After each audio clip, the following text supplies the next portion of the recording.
Livro de 2 Samuel, capítulo de número 9, verso de número 1 ao verso de número 13. Livro de 2 Samuel, capítulo número 9, verso 1 ao 13. Vai dizer assim: Disse Davi: resta ainda porventura alguém da casa de Saul para que eu use de bondade para com ele, por amor a Jonas? Havia um servo na casa de Saul cujo nome era Ziba. Chamaram-no que viesse a Davi. Perguntou-lhe o rei: És tu Ziba? Respondeu: Eu mesmo, teu servo. Disse-lhe o rei: Não há ainda alguém da casa de Saul para que eu use de bondade de Deus para com ele? Então Ziba respondeu ao rei: Ainda há o filho de Jonas, aleijado de ambos os pés. E onde estás? Perguntou o rei. Ziba lhe respondeu: Está na casa de Maquir, filho de Amiel, em Lodebar. Então mandou o rei Davi trazê-lo de Lodebar, da casa de Maquir, filho de Amiel. Vindo Mefibosete, filho de Jonas, filho de Saul, a Davi, inclinou-se, prostrando-se com o rosto em terra. Disse-lhe Davi: Mefibosete. Ele disse: Eis aqui o teu servo. Então lhe disse Davi: Não temas, porque usarei de bondade para contigo, por amor de Jonas teu pai, e te restituirei todas as terras de Saul, teu pai, e tu comerás pão sempre à minha mesa. Então se inclinou e disse: Quem é teu servo para teres olhado para um cão morto tal como eu? Chamou Davi a Ziba, servo de Saul, e lhe disse: Tu, o que pertencia a Saul e toda a sua casa, dei ao filho de teu senhor. Trabalhar-lhe-ás, pois, a terra, tu e teus filhos e teus servos, e recolherás os frutos, para que a casa de teu senhor tenha pão que coma. Porém Mefibosete, filho de teu senhor, comerá pão sempre à minha mesa. Tinha Ziba 15 filhos e 20 servos. Disse Ziba ao rei: Segundo tudo quanto meu senhor, o rei, manda o seu servo, assim o fará. Comeu, pois, Mefibosete à mesa do rei como um filho do rei. Tinha Mefibosete um filho pequeno, cujo nome era Mica. Todos quantos moravam em casa de Ziba eram servos de Mefibosete. Morava Mefibosete em Jerusalém, porquanto comia sempre à mesa do rei. Ele era coxo de ambos os pés. Amém. Pode tomar os seus assentos. Irmãos, eu nessa noite gostaria de pregar sobre o tema Mefibosete, um sobrevivente da angústia e da solidão. Eu gostaria que você acompanhasse comigo esse texto com muita atenção. Procure não desviar a sua atenção para que você possa entender, porque essa é uma mensagem que será pregada dentro de uma história, e para você poder entender aonde nós vamos querer chegar, você precisa entender a história que eu irei contar aqui nessa noite. Bom, para nós entendermos melhor a história de Mefibosete, estou sem retorno aqui. Para entendermos melhor a história de Mefibosete, precisamos voltar anos atrás, alguns anos atrás, antes desse texto do capítulo 9, a qual nós acabamos de ler. Nós precisamos voltar, talvez, lá no capítulo 30 de 1 Samuel, onde a história de 1 Samuel, capítulo de número 30, vai nos contar ou vai nos narrar o dia em que Saul, melhor dizendo 31, o dia que Saul, vô de Mefibosete, juntamente com seu pai Jonatas, morreram em uma batalha na terra contra os filisteus. Nessa batalha, ou melhor dizendo, em 1 Samuel 31, quando narra essa história, vai dizer que 3 filhos de Saul morreram nessa batalha. O primeiro foi Jonas, o pai de Mefibosete. O segundo foi Abinadab, e o terceiro foi Malquissua. Os 3 filhos de Saul morrem nessa batalha. Nessa batalha, Saul e todo o exército que saíram contra a peleja dos filisteus no monte de Gilboa caíram feridos por terra. Saul foi acertado por uma flecha. Jonatas, estou falando quanto? É Jonatas, isso. Jonatas. Saul, nessa batalha, nesse dia, Saul é ferido por uma lança. E nesse ferimento, Saul entra em estado de quase morte.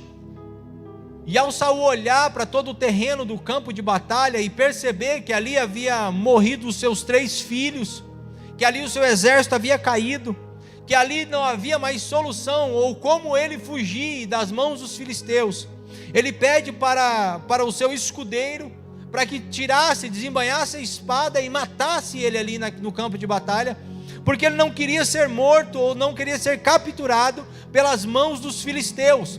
Como ele mesmo vai dizer no texto de 1 Samuel 31, eu prefiro morrer pela mão de um escudeiro do que pela mão de um incircunciso. Porém o escudeiro não tem coragem de matar Saul, ele não tem coragem de enfiar a espada em Saul. Então Saul por si mesmo, ele próprio, se mata, se joga sobre uma espada. A história vai dizer que o seu escudeiro, ao ver Saul morto sobre uma espada, ele também se joga sobre a mesma espada de Saul e também morre. E nesse dia fatídico, nesse dia de tristeza para Israel, onde Israel perde a batalha contra o seu principal inimigo, onde Israel também perde o seu rei, a história vai narrar em 2 Samuel capítulo 4, verso 4, como é que se deu a história de Mefibosete. E é depois dessa guerra, é depois da morte de Jonatas, é depois da morte de Saul, que chega uma história até a ama, ou até a cuidadora de Mefibosete. E aí nós precisamos pular para 2 Samuel capítulo 4 e verso 4.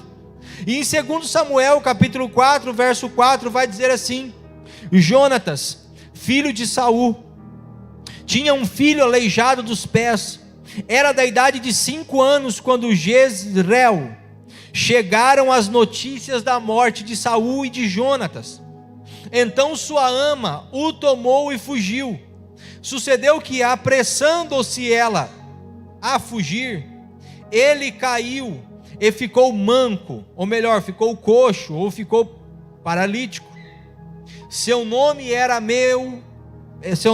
Mefibosete. Aqui começa a história de Mefibosete. E é nesse texto que nós vamos começar agora a entender qual era o cenário da vida de Mefibosete. Bom, a primeira coisa que nós narramos, ou que nós percebemos no texto do verso 4, do capítulo 4 de 2 Samuel, é que toda a narrativa se inicia quando chega uma notícia. Quando chega uma notícia até a ama de Mefibosete, todo o cenário da desgraça desse menino começa a ser montada. E que notícia é essa? É a notícia da morte de Saul e de Jonatas, pai de Mefibosete.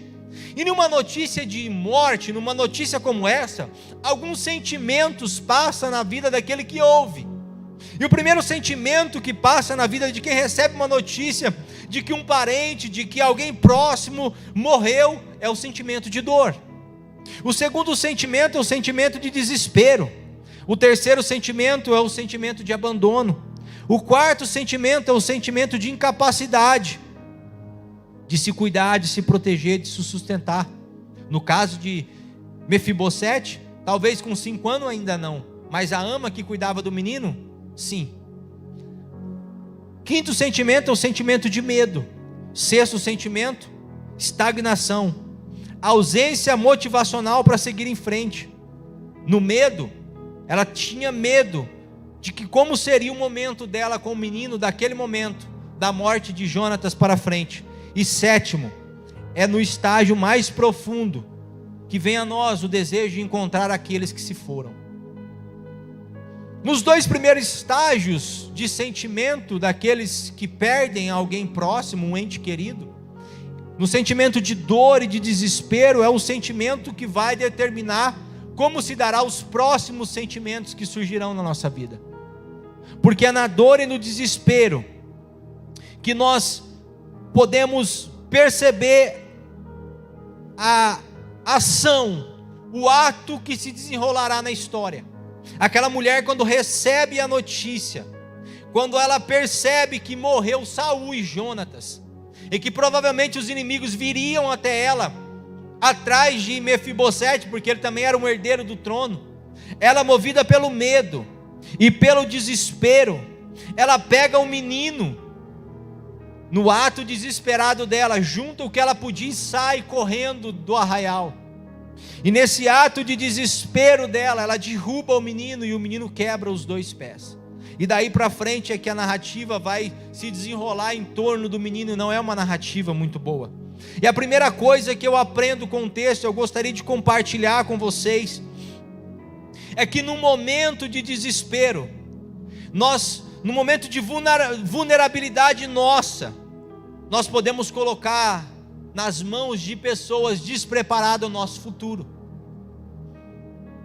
Mefibosete, ele era vulnerável, ele era despreparado para fugir por si só, ele só tinha a ama que ele podia confiar, e na mão dessa ama estava a vida de Mefibosete, e ela num ato desesperado, num ato apressado, num ato em que ela não para pensar o que ela iria fazer, ela só ouve a notícia e pega o menino, ela deixa cair o menino no chão, e a partir dali, todo o futuro desse menino passaria a ser afetado. A pressa da mulher fez ela derrubar o menino. A nossa pressa em tomar decisões pode colocar em risco o nosso futuro. Quando ela sai apressadamente, ela joga o futuro desse menino no lixo. E aqui eu abro um parênteses para nós começarmos a refletir em algumas atitudes que nós vamos tomar de agora para frente. No meio do medo e do desespero não é lugar para se tomar decisões. No meio da angústia não é lugar para se tomar decisões. No meio do medo e do desespero não é lugar para sair correndo. No lugar do medo e do desespero nós devemos ficar parados e esperar de Deus o comando. Na hora do medo e do desespero, nós não podemos colocar a nossa vida na mão de pessoas despreparadas, como foi o caso de Mefibosete. Ainda que no caso dele ele não teria escolha, nós temos escolha. Na onde nós colocamos o nosso futuro? Para quem nós abrimos a nossa vida? Para quem nós abrimos os nossos sentimentos? Para quem nós abrimos a nossa casa? Com quem nós falamos acerca do nosso futuro? Tem muitas pessoas fora, tem muitas pessoas nesse mundo que parecem ser a pessoa certa para nos tirar da situação, mas são despreparadas e apressadas no aconselhamento e na tomada de decisão. E essas pessoas apressadas e desesperadas são as pessoas que colocam em risco o nosso futuro, são pessoas que colocam em xeque o nosso futuro, são pessoas que podem matar o nosso futuro. Agora, olhando para a mulher, por causa da pressa e do desespero dela, ela arruina o futuro daquele menino. E aqui agora eu olho para nós, não como menino, mas como a mulher. Atos desesperados e atos de medo, atos precipitados, podem nos fazer complicar todo o nosso futuro, como essa mulher complicou o futuro de Mefibosete. Porque um aleijado na época de Mefibosete perdia a capacidade de ter família, perdia a capacidade de sustentar família, perdia a capacidade de se autossustentar, e deveria viver a partir daquele momento sobre os cuidados de outros. Então, por causa de um ato apavorado dela, ela arriscou família, sonhos, filhos e projetos de Mefibosete. E o texto está nos ensinando que tomar decisões precipitadas vai colocar em risco nossa família, nossos sonhos, filhos e projetos. Temos que, no momento de desespero, sentar e esperar a direção de Deus. Para quando é que nós devemos tomar a decisão? Para onde é que devemos ir? O texto vai dizer, inicia-se o verso 4, Jonatas tinha um filho e ele era aleijado dos pés. E a pergunta que eu faço é, por que é que o texto começa dizendo que Jonatas tinha um filho? E não cita o nome do menino, vai citar no final, mas começa dizendo a característica do menino, aleijado dos pés. E aqui eu começo a entender, mediante a todo sentimento provocado na mulher em Mefibosete depois de grande, entendendo como se passou esse contexto, porque que é que o texto se arremete a Mefibosete como um aleijado e não como Mefibosete? Porque os sentimentos que eu citei outrora, que foram dor, desespero, abandono, incapacidade, medo, estagnação e até mesmo desejo de morte, são sentimentos que causam em nós feridas, são sentimentos que nos faz se tornar pessoas assustadas, pessoas abandonadas, e incapaz ou incapacitada, com um sentimento de medo absurdo, e todos esses sentimentos provocados por uma notícia que não esperávamos, nos coloca num estado de incapacidade de se movimentar por si só. É daí que nasce os aleijados na fé. É daí que começa a surgir dentro da igreja pessoas aleijadas dos pés. Pastor, como isso? O que é pessoas aleijadas dos pés? São pessoas que precisam de outras pessoas para orar por elas. São pessoas que precisam de outras pessoas para caminhar com Deus. São pessoas que precisam de outras pessoas para alcançar o favor de Deus. São pessoas que precisam de outras pessoas para serem ouvidas por Deus. São pessoas que não querem entrar numa igreja que prega a palavra, mas querem entrar numa igreja onde se revela-se muito. São pessoas que não querem buscar a Deus por aquilo que Ele é, mas por aquilo que Ele pode revelar do futuro. São pessoas que, se o pastor não revela, ela vai em outras igrejas onde tem revelação, e se ela não encontrar uma igreja que tem revelação, ela vai atrás de uma cartomante para revelar a vida dela, porque ela não tem capacidade de caminhar por si só. Ela não tem pés para caminhar por si só. Ela é dependente da oração do pastor, ela é dependente da oração do pregador, ela é dependente da oração do missionário, ela é dependente de alguém para alcançar a Deus. Essas pessoas são pessoas aleijadas dos pés. São pessoas que não conseguem caminhar por si só. São pessoas que precisam de um direcionamento no assim diz o Senhor para caminhar. São pessoas que se nós abrirmos a Bíblia para falar com ela dentro da palavra, não serve. Tem que ser assim, olha, recebi de Deus uma revelação e assim diz o Senhor, senão ela não caminha. O que é isso? Pessoas aleijadas dos pés. Pessoas que não têm mais condição de caminhar com Deus por si só. São aleijadas. Bom, mas eu estou aqui nessa noite para trazer uma palavra para vocês que se aleijaram no meio do caminho. Porque da forma em que eu estou falando, talvez deve parecer na sua cabeça, bom, eu sou aleijado e não tem solução para a minha vida. Eu me aleijei no meio do caminho, eu me aleijei no decorrer da vida, a vida me aleijou de alguma forma, eu fui ferido por alguém, eu fui ferido por uma pessoa, por um líder religioso, eu fui ferido por um ente familiar muito próximo. A vida me sabotou em alguns sentidos. Eu tinha um negócio próprio e eu fali, fui à falência, devo mais dinheiro do que posso pagar.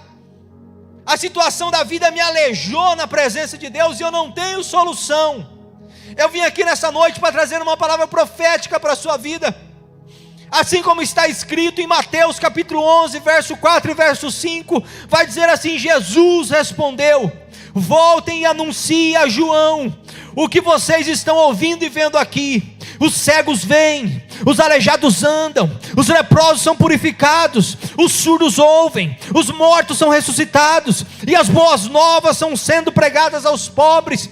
E eu estou aqui para trazer uma palavra profética para a sua vida, porque eu prego acerca de um Jesus que cura os aleijados, eu prego acerca de um Jesus que cura os cegos, eu prego acerca de um Jesus que purifica os leprosos, eu prego acerca de um Jesus que cura os surdos, e eu prego acerca de um Jesus que ressuscita os mortos. Então, se você nessa noite está com os pés quebrados no meio do caminho, está aleijado na presença presença de Deus, eu estou aqui para te dizer que o meu Jesus tem a cura para a sua vida.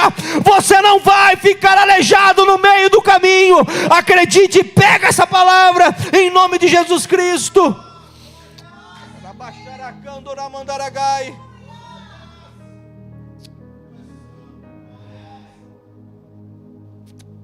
O menino não sabia do futuro. Ele era só uma criança, indefesa, incapaz de se cuidar. Quantas pessoas que me assistem aqui que eram só uma criança na fé quando aleijaram seus pés? Quantas pessoas que me assistem que era só uma criança quando os pais se divorciaram e a sua vida virou de ponta cabeça? Quantos que me assistem aqui que eram só uma criança quando você foi abusada por alguém e a sua vida virou de ponta cabeça? Quantos de vocês que me assistem aqui que eram só uma criança e o pai foi morto ou a mãe foi morta num assalto? Quantos de vocês aqui eram só uma criança quando alguém muito próximo de você sofreu um acidente grave e foi levado? E naquele dia os seus pés foram quebrados, a sua fé foi moída. Naquele dia você perdeu a capacidade de caminhar por si só. Arrancaram de dentro de você tudo que você tinha de mais precioso, e você era apenas uma criança. Eu estou aqui nessa noite para pregar para você, que foi aleijado no meio do caminho e não teve culpa disso, não buscou isso, mas a vida, por algum motivo, tirou de você a sua capacidade de caminhar com Deus. Para alguns eram só uma criança, outros já eram adultos. Fato é que se alguma coisa aconteceu no meio do caminho que quebrou os seus pés e te impediu de caminhar com Deus, eu estou aqui nessa noite para te dizer que Jesus vai se manifestar na sua vida e vai curar os seus pés e vai te colocar para caminhar de novo. Não quebraram os seus pés para a morte, mas quebraram para manifestar em você o poder de Deus. Não vai ser para a morte, não vai ser para a morte. O tempo passa. Agora já não é mais um Mefibosete do capítulo 4, verso 4 de 2 Samuel. Agora nós temos que olhar para o Mefibosete do capítulo 9, que foi o texto ao qual nós acabamos de ler. E Mefibosete do capítulo 9 já não é mais uma criança. Agora ele é um pai de família.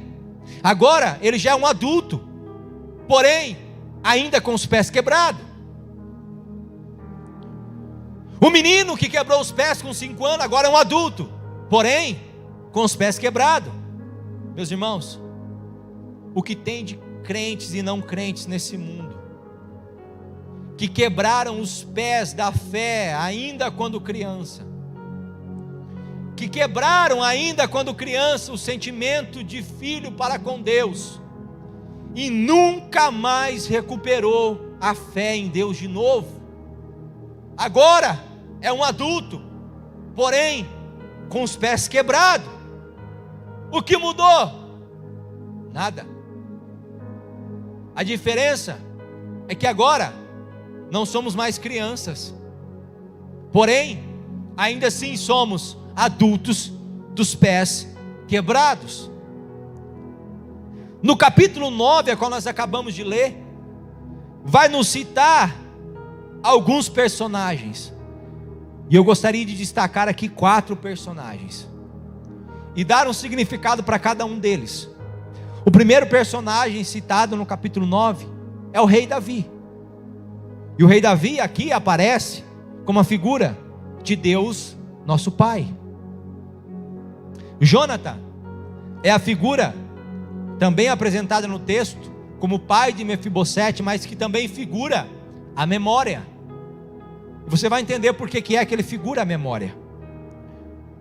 O terceiro personagem é Ziba.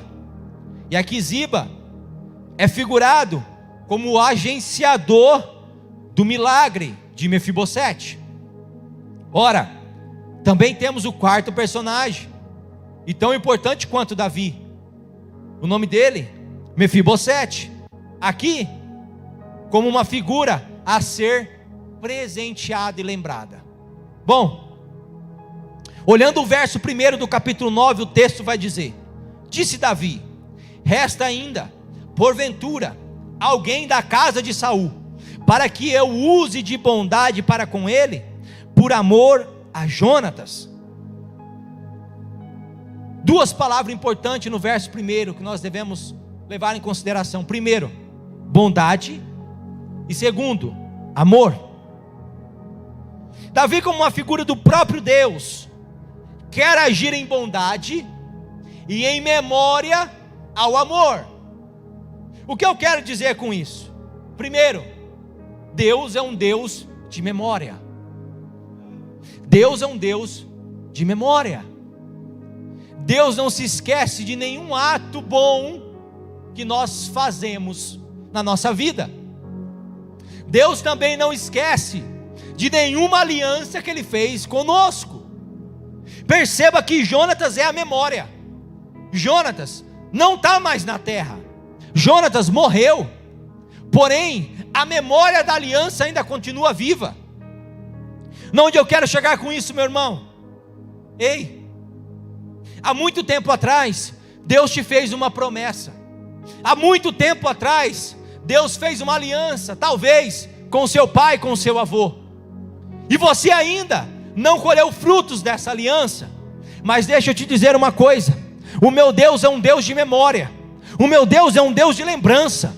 Ele não se esqueceu da promessa e nem da aliança que Ele fez, tanto com você quanto com seu pai e com seu avô. Por isso eu estou aqui nessa noite para te dizer: a sua história vai mudar, o seu cativeiro vai virar, porque Deus é um Deus de memória, e Deus não se esqueceu daquilo que prometeu para você, quando você ainda era uma criança. Então acredita nisso e viva com essa memória. Aleluia. Segundo ponto, a bondade. Deus quer manifestar a bondade na vida de Mefibosete, sem ele nem saber da intenção de Deus. Entenda, bondade é uma palavra que Mefibosete nunca viu na vida dele.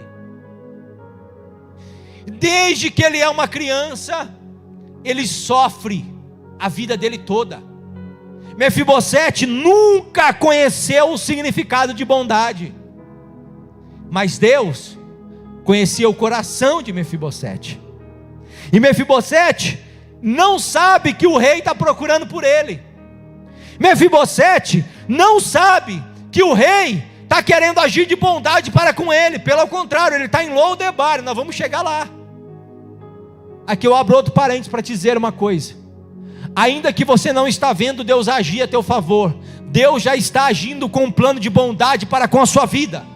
Ainda que você não está vendo nada mudar na sua vida, Deus já está movendo a situação para agir de bondade, de memória, de lembrança daquilo que Ele te prometeu há muito tempo atrás.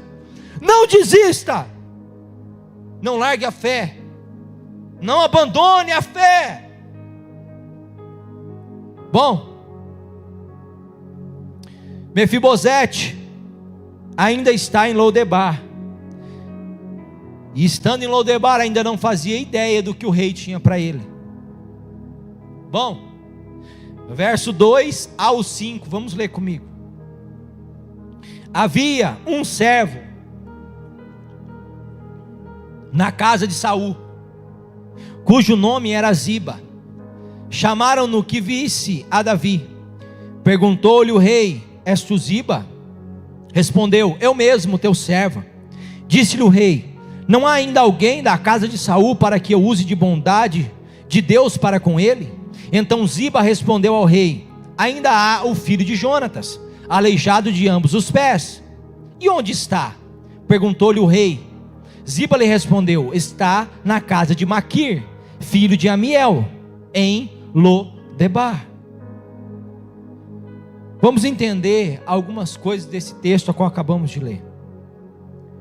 Primeiro ponto, Davi chama Ziba, para Ziba dizer se havia alguém da casa de Saul vivo. Irmãos, estudando um pouco a história do mundo antigo, nós vamos descobrir que era de costume do mundo antigo, de quando um rei novo assumisse o reinado, ele matasse toda a família do antigo rei e da antiga dinastia. Isso era a cultura deles. Quando Davi chama Ziba e diz para Ziba assim: Ziba, tem alguém da casa de Saul para que eu possa abençoar? Na cabeça de Ziba não está passando que Davi queria abençoar, está passando Davi vai querer matar o cara, porque nenhum rei abençoava a família do antigo rei, pelo contrário, eles matavam todos. E o que Ziba faz? Ziba poderia ter dito: não conheço ninguém, meu rei. Por quê? Pelo contrário, Ziba diz que tem um, e é um aleijado que está na casa de fulano, lá em Lodebar. E aí a pergunta que eu faço é: por que Ziba falou que existia Mefibosete, se ele sabia na cabeça dele que o rei ia matar Mefibosete? Bom, lá na frente, quando nós vamos ler a história de que Davi está quase perdendo o reino para o seu filho, Ziba levanta uma história contra Mefibosete, dizendo assim: olha, Mefibosete uniu ao teu filho para tomar o teu reino, para sentar na tua cadeira. E Davi faz o quê? Davi tira todas as terras de Mefibosete e passa para Ziba, até o dia que ele fala com Mefibosete e descobre que era mentira. Então por que Ziba entrega Mefibosete? Porque ele queria que o rei matasse Mefibosete. Por quê? Porque ele era o único guardião das terras de Saul. Se Mefibosete vem como herdeiro, ele perde a terra. Então o que Ziba está fazendo aqui? Ziba está entregando Mefibosete para que o rei matasse Mefibosete e ele tomasse conta das terras de Saul, como ele já estava tomando. Então perceba que a intenção de Ziba não é proteger Mefibosete. A intenção de Ziba é matar Mefibosete, é tirar de Mefibosete o direito da terra, que era do avô dele. Então Ziba não está sendo bonzinho, Ziba está querendo matar Mefibosete. Ricardo, qual é a história que nós tiramos com isso? Eu aprendi uma coisa com isso. Eu aprendi que quando chega o momento de Deus nos honrar, até aqueles que querem nos fazer mal, vai nos impulsionar para dentro da cena do milagre. Está entendendo? Enquanto Ziba entregava Mefibosete achando que o rei ia matar, já era plano de Deus para encontrar Mefibosete e honrar Mefibosete. Eu quero te dizer uma coisa: os planos que o diabo está armando para destruir a sua vida, na verdade ele está te impulsionando para dentro do milagre. Aquilo que o diabo está levantando para destruir a tua casa, na verdade ele está direcionando para dentro da cena do milagre. Então não se assuste com Ziba, não fique com medo de Ziba, porque Ziba ainda vai servir a tua casa. Ziba ainda vai servir a tua casa. Ele está achando que está te fazendo mal. Não se preocupe, ele está te empurrando para dentro da cena do milagre. Ele está te empurrando para dentro do propósito que Deus destinou para a tua vida. Ziba é só um instrumento de Deus para te fazer chegar onde Deus quer te colocar. Não se assuste com isso. Ziba, aleluia. No verso 5, o verso 5 vai nos dizer: então mandou o rei Davi trazê-lo de Lodebar. Onde é que estava Mefibosete? Lodebar. Interessante. Eu já ouvi a minha vida toda dizendo que Lodebar significa casa do esquecimento. Em partes ou em tese é mais ou menos isso. Só que eu fui estudar a palavra Lodebar no original, em nenhuma tradução eu achei casa do esquecimento. Porque Lodebar são duas palavras hebraicas. Lo, que é uma palavra, é um advérbio negativo do hebraico, que significa não, nenhuma. E Debar, que vai significar palavra, pasto, todos no sentido de alimento, relacionamento. Então o que era Lo-debar? Lo-debar era a cidade do silêncio, significava cidade do silêncio, habitação da fome, ou cidade sem alimento, e cidade ausente de relacionamento. Então Lo-debar era a cidade do silêncio, e a cidade da fome, e a cidade da ausência de relacionamento. Quando Mefibosete quebra o pé, eles mandam Mefibosete direto para Lo-debar. Mefibosete, ele é aleijado aos 5 anos, e drasticamente é levado para a cidade do silêncio, e lá ele perde a capacidade de se alimentar, e também a capacidade de se relacionar com Deus e com as pessoas. Mefibosete agora é um aleijado na casa da fome, na cidade do silêncio, na cidade da ausência de relacionamento. E ainda como se não tivesse o cenário montado, perfeito, levam ele para a casa de Maquir. E Maquir significa, numa tradução bem superficial, vendido. Quando eu li isso, vendido, não faz sentido para Lo-debar e para a situação que Mefibosete estava sendo direcionado. Porque se Lo-debar significa cidade do silêncio, cidade da fome, ou cidade da ausência de relacionamento, Maquir não faz sentido significar vendido. Então eu achei uma palavra, porque Maquir, o nome dele, ele sai de uma raiz hebraica, que significa macar, macar.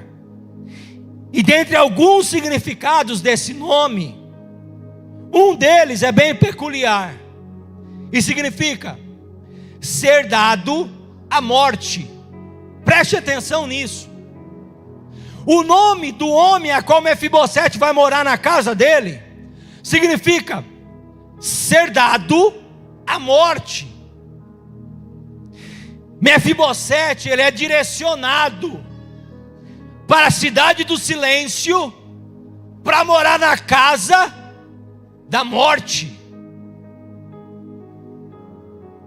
Lo-debar não era só a casa do esquecimento, não. A casa que Mefibosete morava era uma casa de morte. Esse é o significado da palavra. Não bastava só aleijar o menino e mandar ele para a terra do abandono, tinha que levar o menino também para a casa de morte. Está entendendo a situação que o diabo armou na sua vida? Está começando a fazer sentido para você? Porque que é que a tua vida, desde pequeno, é uma bagunça, é uma turbulência sem fim, é uma desgraça em cima de desgraça, é uma má notícia em cima de uma má notícia.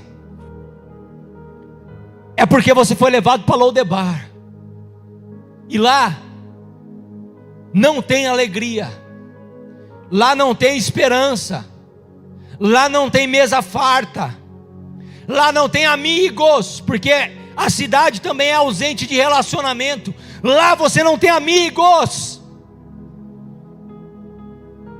lá você não tem diálogo com ninguém, é o lugar do silêncio. E o ambiente que você está não é um ambiente de vida, é um ambiente de morte. E nesse ambiente não dá para ouvir Deus falar. Para Deus falar contigo, Ele precisa te arrancar de Lo-debar, porque Lo-debar é lugar de silêncio, ninguém fala e ninguém ouve. Lodebar é lugar da ausência de relacionamento, não tem como Deus se relacionar contigo. E Lodebar é lugar da fome, não tem como Deus te alimentar em Lodebar. Ele precisa te tirar de lá. E é para isso que eu estou aqui nessa noite, para te dizer que Deus está com mão forte para te arrancar de Lodebar e te trazer para Jerusalém. Deus vai te arrancar de Lodebar.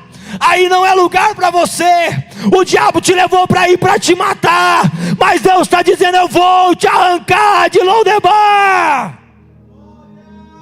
Aleluia. Verso 6: vindo Mefibosete, filho de Jonas, filho de Saul, a Davi, inclinou-se, prostrando-se com o rosto em terra, disse-lhe a Davi: Mefibosete. Ele disse: eis aqui o teu servo. Irmãos, se Mefibosete sabia na cabeça dele que se ele fosse encontrar o rei ele ia morrer, por que ele foi? Conjectura comigo aqui, pensa comigo aqui. Se Mefibosete sabia que se ele fosse encontrar Davi ele ia morrer, por que ele foi?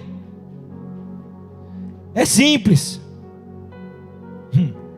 Mefibosete foi encontrar o rei, porque matar o corpo de Mefibosete era só uma consequência daquilo que ele já vivia dentro dele. Mefibosete já vivia em um estado de morte tão grande, que se o rei matasse ele, era um favor que fazia para ele. Se o rei tirasse a vida dele, era um favor que fazia a ele, devido a tudo que ele já tinha sofrido na vida, devido a toda a desesperança que habitava dentro dele. Morrer era só mais um ato, talvez até de livramento para ele, de livramento emocional, depois de uma vida sozinha, amargurada, num ambiente de morte espiritual e emocional. Matar o corpo dele era só mais uma de muitas que ele já tinha sofrido. Verso 7: então lhe disse Davi: não temas. Está entendendo por que é que Davi disse para Mefibosete: não temas? Porque Davi também sabia que Mefibosete estava pensando que ia morrer. Então quando ele chega, Davi diz: não temas, eu não vou te matar. Eu não te chamei aqui para terminar de te matar. Eu te chamei aqui para agir com você dentro de uma palavra que você nunca ouviu, sentiu ou experimentou. E a palavra é bondade, aliança que eu fiz com o teu pai. Olha, não temas, usarei de bondade para contigo, por amor a Jonatas, teu pai, e te restituirei todas as terras de Saul, teu pai, e tu comerás para sempre a minha mesa. Olha isso comigo. Deus agora está tirando ele de todas as terras, ou de todo o ambiente de silêncio e fome que Mefibosete vivia, da solidão que ele vivia, e está trazendo ele agora para um caminho de exaltação e honra. E aí me faz lembrar Lamentações capítulo 3 verso 21, que vai dizer assim: quero trazer à memória aquilo que me dá esperança. Sabe o que Deus está fazendo com Mefibosete agora, através da vida de Davi? Está trazendo de volta a esperança que ele nunca teve, está trazendo de volta a alegria que ele nunca teve. Ele sai de Lodebar achando que ia morrer, e quando ele chega lá, Deus diz para ele assim: eu te trouxe aqui para te trazer esperança. Às vezes Deus vai nos tirar do lugar e nós vamos achar que vai ser para a nossa morte, mas Deus está te dizendo: eu te tirei de lá para te trazer até aqui, para te dar esperança.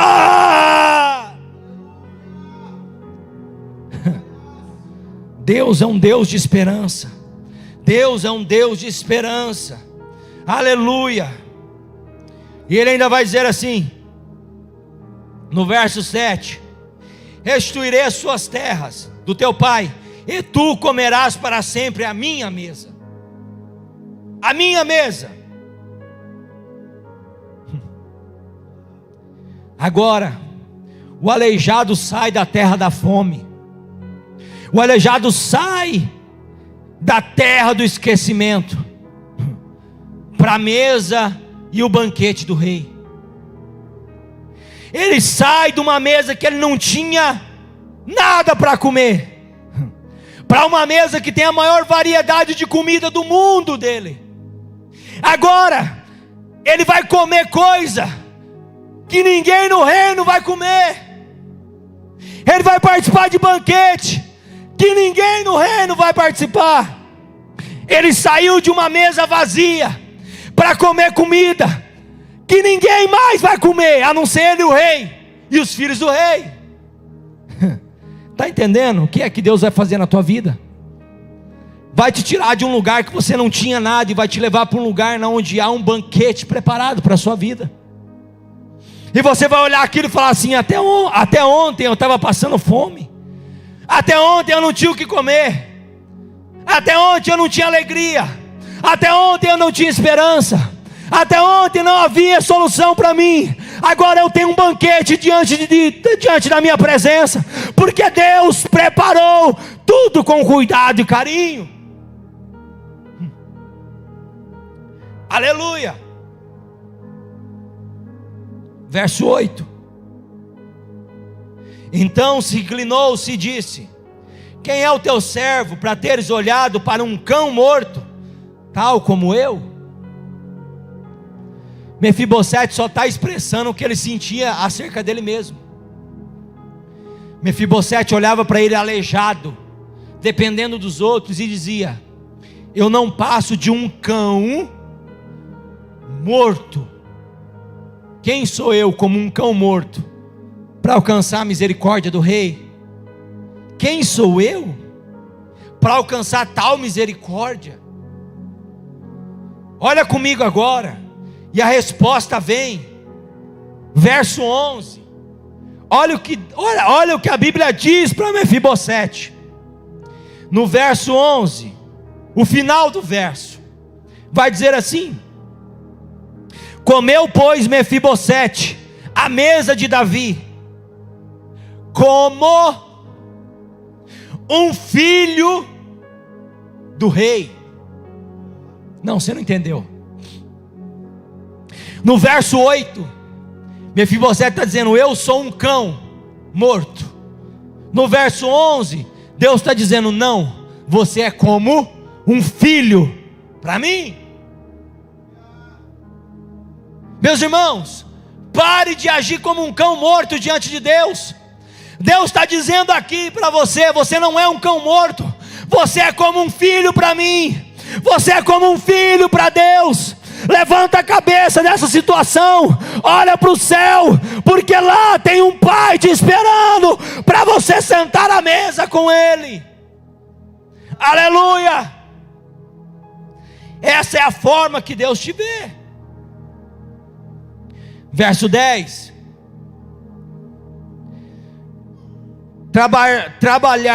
trabalhar-lhe-ás, pois a terra, tu e teus filhos. Para quem que Davi está falando isso? Para Ziba e teus servos, e recolherás o fruto, para que a casa de teu senhor tenha pão que coma. Porém, Mefibosete, filho de teu senhor, comerá pão na minha mesa. O que é que a palavra está nos ensinando com isso? Simples. Deus vai trazer o provento para a sua casa, diante da sua necessidade. Como isso? Mefibosete era aleijado, ele não podia arar a terra, mas Deus preparou uma família de 15 filhos e 20 servos para arar a terra por ele, para alimentar a casa dele. Sabe o que é isso? É Deus trabalhando dentro da sua necessidade, é Deus fazendo frutificar, dentro da sua incapacidade de fazer frutificar. Ainda que você olhe para os seus pés agora e diga: Ricardo, os meus pés estão quebrados e eu não tenho condição de arar aquilo que Deus me deu. Deus está dizendo: eu vou levantar um exército para te ajudar, mas eu vou fazer a tua terra frutificar. Aleluia!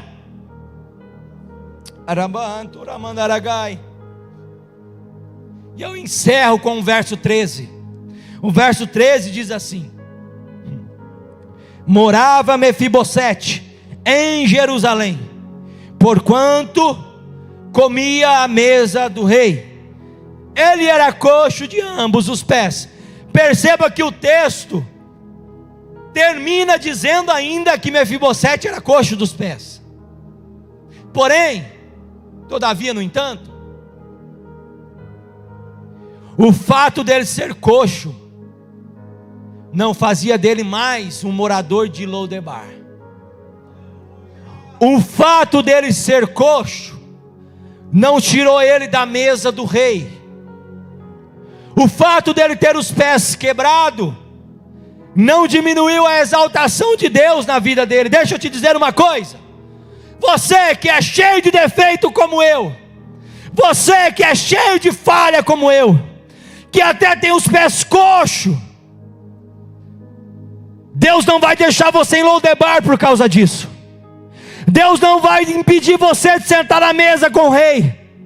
E Deus não vai diminuir a exaltação na sua vida por você ser coxo. Aleluia!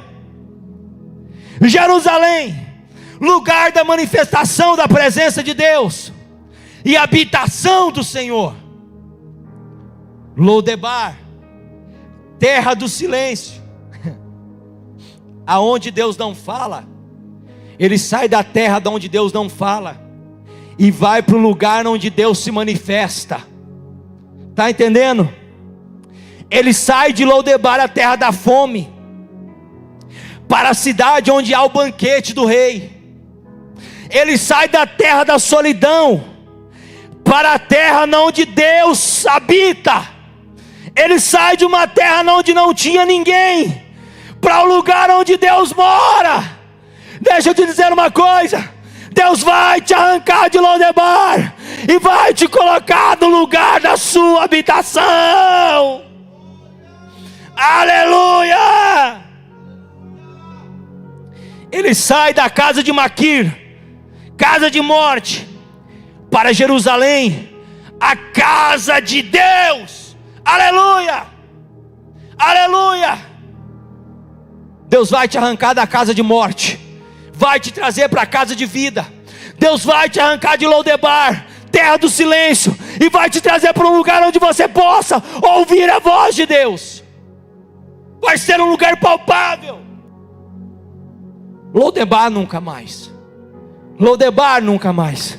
Lodebar nunca mais. Deus está te arrancando de Lodebar hoje. Se você acredita nisso aí na sua casa aqui, dá um grito de glória a Deus aí. Exalta o nome dele, porque Lodebar está passando. Lodebar nunca mais. Aleluia.